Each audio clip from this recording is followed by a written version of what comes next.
Hello. Thank you. Thank you. Thank you. Hello.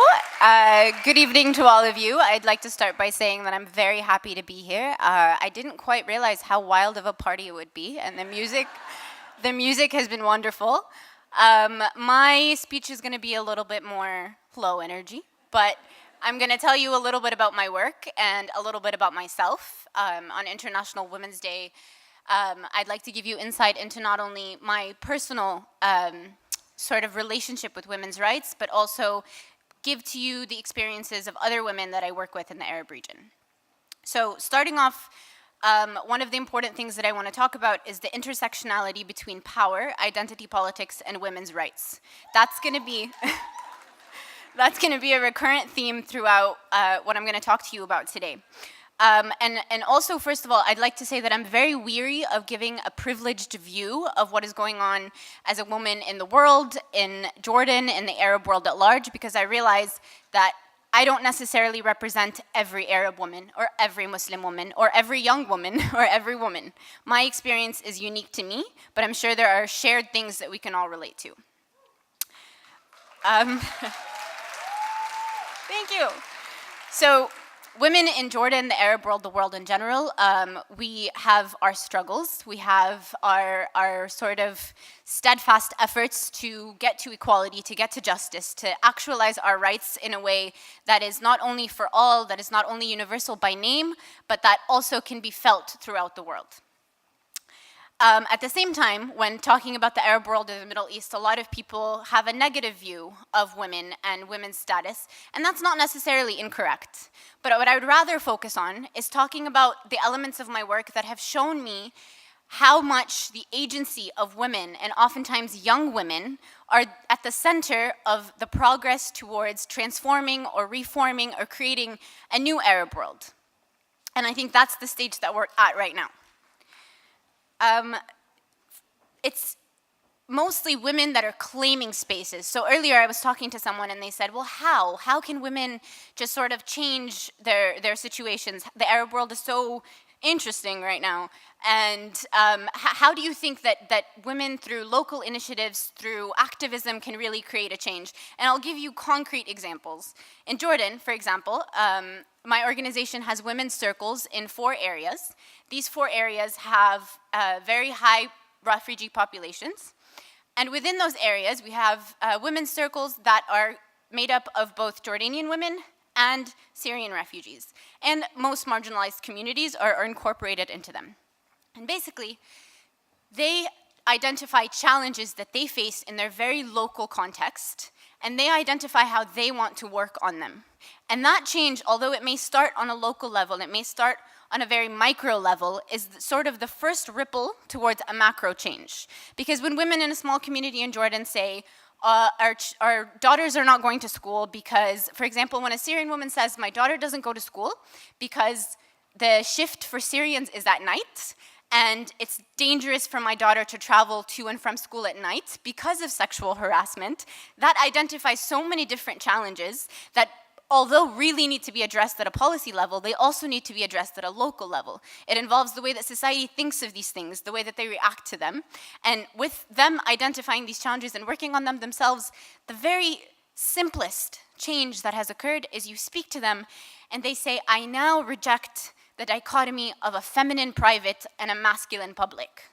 I know that I have a voice within the public, and my vision for what my country, my region, even my community is supposed to be is something that's important, and not just important, but actually can result in change. Thank you. In Egypt, you've got, for example, the New Women Foundation has worked on establishing a feminist school. That has to do with creating a safe space for young women and young men to discuss feminism, to discuss women's rights, and to really think about how to incorporate that within their society. In Lebanon, the organization that we work with, Female, did a very huge campaign against the objectification of women in the media, something that I argue is not at all unique to the Arab world. And they actually, thank you, they actually ended up establishing a code of conduct for the way that women are portrayed in the media in Lebanon. And a lot of governmental entities, as well as big players in the media, have signed on to that, to sort of start that first step towards that change and at least have a minimum standard. When we talk about wanting women's rights to progress in the Arab world, I think it's very important to highlight that we use language of alliance, coalition, and solidarity rather than salvation. I think it's very important that we don't underestimate the agency of women themselves, whether that's about choices, about how they live their lives, whether it's about who they love, what they do, or what they wear. And that takes me to a very important point to myself. As you can see, I'm visibly Muslim. The hijab, the thing on my head, has often been used as sort of the initial point of departure for saying Muslim women are oppressed. Don't you think that by saying that, you're underestimating my agency as a woman who has decided to put it on? And thank you. And to take that one step further, I'd like to borrow the words of Dalia Mugahid, who was speaking to Trevor Noah, and she told him, if we say that hijab, let's say that hijab oppresses women, and if we say that hijab privatizes a woman's sexuality, and we say that oppression is taking away a woman's power, what are you saying when you say that privatizing her sexuality oppresses her? To me, it sounds like you're saying her power lies within her sexuality, and I reject that.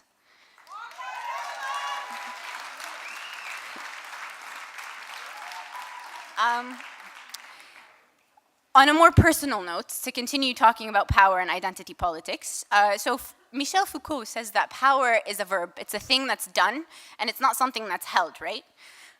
I think the way that I sort of maintain my power, and I keep it as something that continues to run through me, has to do with who I am as a person. So I'm a young Arab Muslim woman of Palestinian origin. I am American by education and accent, and I'm Jordanian by passport and experience. I've often been too Western for the Middle East and too Middle Eastern for the West. I've often been too liberal for the conservatives and too conservative for the liberals. But do you know what that does? It makes it very difficult to categorize me, and in my viewpoint, very difficult to take my power and use it for whatever agenda you have.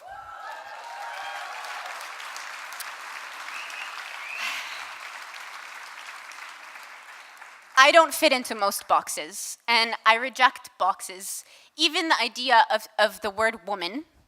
Although I can't give you an alternative, but maybe in 20, 30 years I'll figure out a better way to say it. I don't know what woman means because I'd rather not define it myself.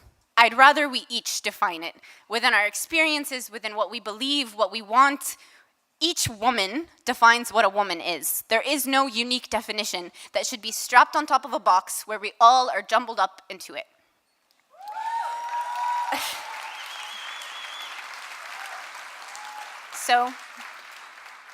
So lastly, having said that, if I leave you with one thing tonight, if my presence here tonight leaves you with a little memory, it is that I implore you, I beg you, reject those boxes.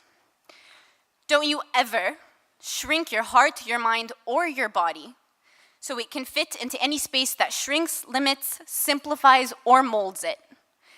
I can only imagine the reality that we could will into existence if we all really realized our power of resisting limitations. Thank you.